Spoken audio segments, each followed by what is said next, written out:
Versões em português. Muito bem. Algumas versões em português baseadas no textos receptos, no texto recebido.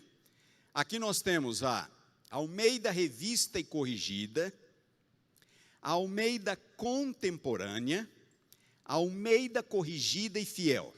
Lembram-se aquela primeira pergunta? Qual é o primeiro dos dois critérios? Saber o texto. De qual texto a versão foi traduzida? Muito bem, olhe na sua Bíblia, na primeira ali, nas primeiras capas, você vai ver qual é a sua versão. Se você tiver Almeida Revista e Corrigida, Almeida Contemporânea ou Almeida Corrigida e Fiel, esta tradução é uma tradução do texto de Erasmo, que por sua vez é baseada em meia dúzia de manuscritos, o mais antigo deles do século XII. Agora, estas outras versões são versões revisadas, baseadas em manuscritos mais antigos, baseadas em manuscritos do segundo século. Ali estão a Nova Almeida, que foi lançada 2 anos atrás pela Sociedade Bíblica, ali está a Almeida Revista e Atualizada, ali está a Almeida Revisada, ali está a nova tradução na linguagem de hoje, ali está a nova versão internacional, ali está a Almeida século XXI, a nova Bíblia de Jerusalém e até a Bíblia Mensagem. Estas são todas versões baseadas em manuscritos melhores e mais antigos. Está claro essa questão de texto? Muito bem, vamos adiante. E temos agora o segundo critério. O critério da tradução em si. Como avaliar uma versão? Qual é a melhor versão? Primeiro critério, texto. Segundo critério, a tradução em si. A natureza dessa tradução é literal ou é dinâmica? A tradução literal é aquela que reproduz exatamente aquilo que o autor escreveu. A tradução dinâmica é aquela que procura representar o pensamento do autor,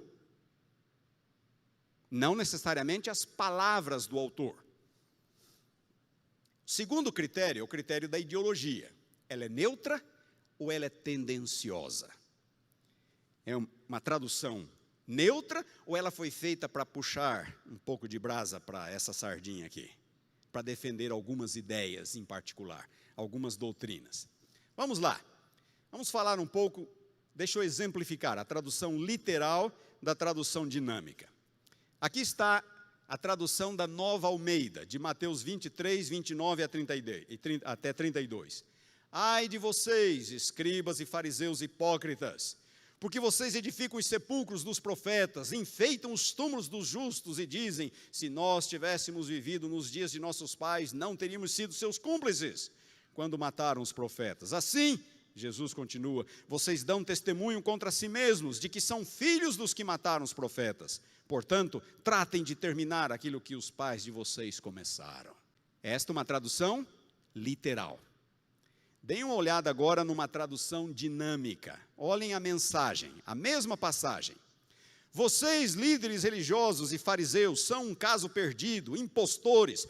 Vocês constroem túmulos de granito para os profetas e monumentos de mármores para os santos. Dizem que se tivessem vivido no tempo de seus antepassados, não teriam sangue nas mãos. Conversa! Vocês e aqueles assassinos são farinha do mesmo saco e cada dia acrescentam homicídios à sua ficha criminal.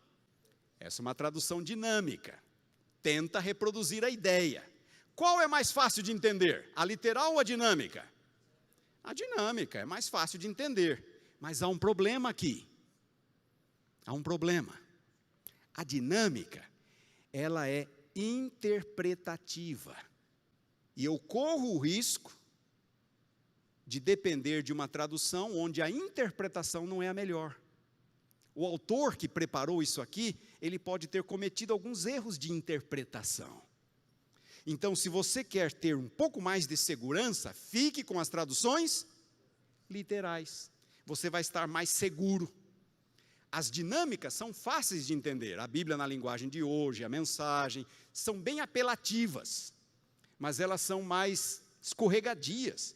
Porque eu posso estar lendo não aquilo que Mateus, João, Paulo escreveu, mas aquilo que o tradutor imagina. Vocês estão me entendendo? Então, cuidado com as dinâmicas. Tradução, ela é neutra ou ela é tendenciosa? Esse TNM significa tradução Novo Mundo. Sabem quem preparou essa tradução? As Testemunhas de Jeová. Notem como elas traduzem João 1:1. No princípio era a palavra, e a palavra estava com Deus, e a palavra era um Deus, com D minúsculo. Essa é uma tradução neutra ou tendenciosa? Absolutamente tendenciosa. O texto grego não diz isto. Mas como eles não acreditam que Jesus é Deus, é assim que eles traduzem. Olhem como eles fazem com Colossenses capítulo 1, eu esqueci de mencionar o texto aqui, é Colossenses 1, 10 a 13. Olhem como que eles fazem com esta passagem. Ele é a imagem do Deus invisível, primogênito de toda a criação, pois por meio dele foram criadas todas as outras coisas nos céus e na terra, as coisas visíveis e as invisíveis, quer sejam tronos, quer domínios, quer governos, quer autoridades, todas as outras coisas foram criadas. Eles acrescentam outra. Por quê? Porque para eles Jesus é um ser criado. Então não é todas as coisas foram criadas, é todas as outras coisas, porque ele também é um ser criado. Isto é uma tradução tendenciosa. São poucas as traduções tendenciosas que nós temos. Quantos de vocês comprariam uma Bíblia sabendo que ela é uma tradução das Testemunhas de Jeová ou dos Mormons? Sabem por que a Igreja Adventista não tem uma tradução? Exatamente por isso. Lá fora já nos criticam dizendo que somos uma seita. A Igreja Adventista não recomenda o preparo de uma Bíblia adventista, uma tradução. A Igreja Adventista reconhece o trabalho das sociedades bíblicas e recomenda aos seus membros que usem as Bíblias produzidas pelas sociedades bíblicas. Concordamos com tudo que eles escrevem? Não, mas não vamos nós mesmos preparar uma tradução nossa. Isso geraria críticas, nos colocaria num papel que não gostaríamos de estar. E nós não precisamos. Qualquer versão bíblica, nós podemos ser bons adventistas do sétimo dia, inclusive com textos receptos. Porque eu falei para vocês que as diferenças não afetam o conteúdo doutrinário, não dizem respeito a conteúdo doutrinário. Existem passagens, alterações de natureza doutrinária? Sim, existem. Mas elas reforçam, nenhuma doutrina depende de um texto alterado, isso não nos deixaria, não nos tornaria menos adventistas. Notem alguns exemplos pontuais. Lucas, faltou mencionar o texto, é Lucas 16:16. Lucas 16:16. A Nova Bíblia de Jerusalém traduz assim: a lei e os profetas até João. Lucas 16:16. A lei e os profetas até João. A lei e os profetas o que até João? Está faltando um verbo. Está faltando um verbo. E agora ouçam. Prestem atenção. É exatamente assim que Lucas escreveu. Lucas não tem um verbo ali. Não há um verbo. Lucas escreveu a lei e os profetas até João. A Nova Bíblia de Jerusalém traduz o texto exatamente como ele está. Olhem como aparece na Revista e Corrigida, na Almeida século 21 e até na Nova Almeida. A lei e os profetas duraram até João. Opa! Aí nós temos um problema. Certo? É uma tradução tendenciosa. Está querendo vender a ideia de que desde João, nada mais de lei e de profetas. É exatamente assim que está ali. Olhem como diz a Almeida Revista e Atualizada. A lei e os profetas vigoraram até João, a mesma coisa. Mas Lucas não colocou verbo. Por que não? Não sei, tem que perguntar para ele. Ele não colocou o verbo. Agora notem. Nós temos um recurso nos evangelhos que é muito interessante. Quantos evangelhos nós temos? 4. Algumas frases de Jesus aparecem nos 4. Algumas aparecem em 3. Algumas frases aparecem em 2. E algumas só em um dos evangelhos. Esta frase aparece em 2 evangelhos. O outro evangelho é Mateus. Mateus capítulo 11, versículo 13. E sabem como essa frase aparece em Mateus? Diz assim: todos os profetas e a lei profetizaram até João. E Mateus colocou o verbo. O verbo é profeteuo em grego, profetizaram. Todos os profetas e a lei profetizaram até João. Faz diferença dizer a lei e os profetas duraram até João e a lei e os profetas profetizaram até João? Faz diferença? Ora, e como faz?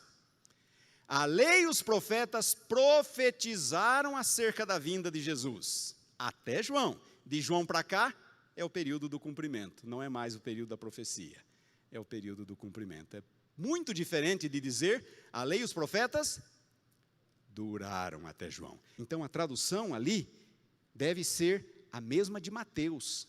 A lei e os profetas profetizaram até João.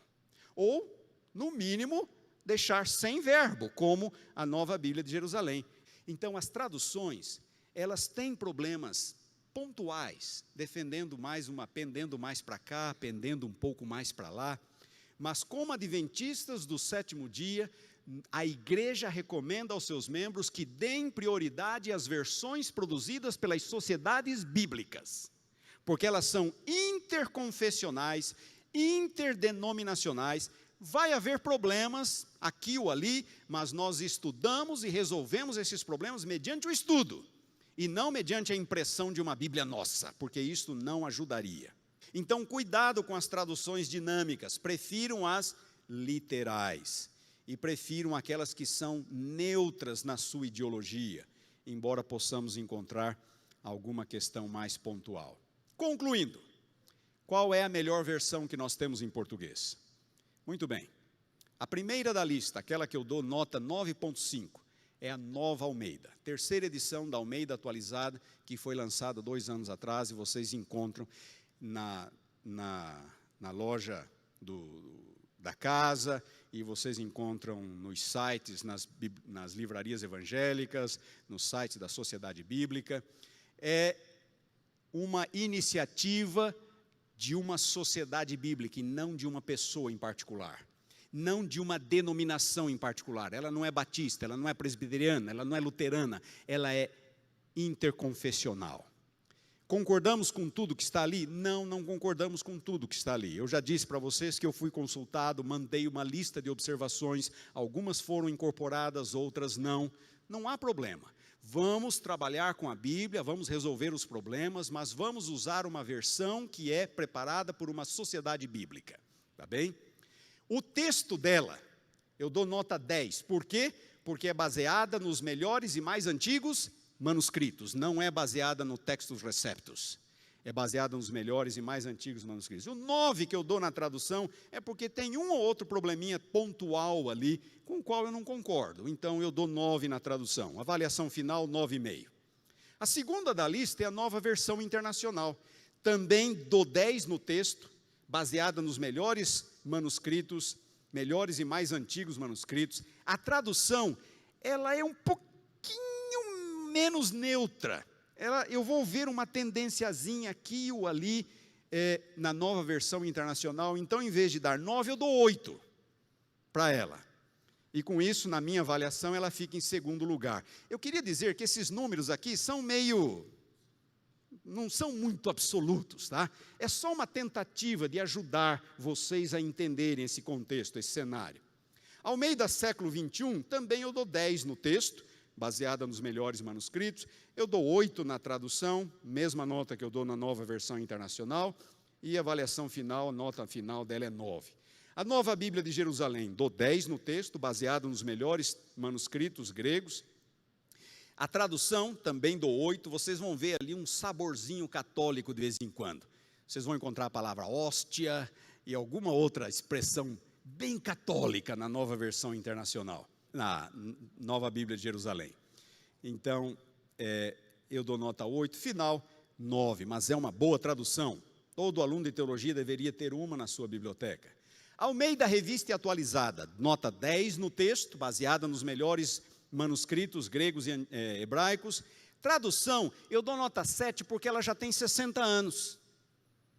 Ela já é arcaica, ela usa voz, que ninguém usa mais. Então ela já é um pouco arcaica, algumas expressões mais arcaicas. Por isso eu dou 7. Avaliação final 8,5. Essa que foi usada pela CPB durante muitos anos. A CPB agora tem usado mais a nova versão internacional e talvez vá passar a usar a nova Almeida também revisada. A Almeida revisada não teve muita circulação, mas foi uma boa versão. Eu dou 8,5 para ela. Nova tradução na linguagem de hoje, desde o ponto de vista do texto, baseado nos melhores manuscritos. Mas a versão dela é dinâmica demais. Lembram-se? Dinâmica demais, muito interpretativa. Eu dou 4 na tradução. E aí a avaliação final ela fica com 7. A Almeida contemporânea, eu dou 5. Por quê? É baseada no Textus Receptus, no texto de Erasmo.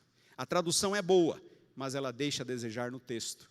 Então, a avaliação final, 6,5. A mensagem, eu dou 10 no texto, baseada nos melhores manuscritos.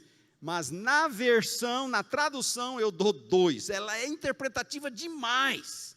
E até usando uma linguagem assim que, farinha do mesmo saco, aquilo ali me agrediu. Então, eu dou 2. Tá? Avaliação final, 6. Muito interpretativa.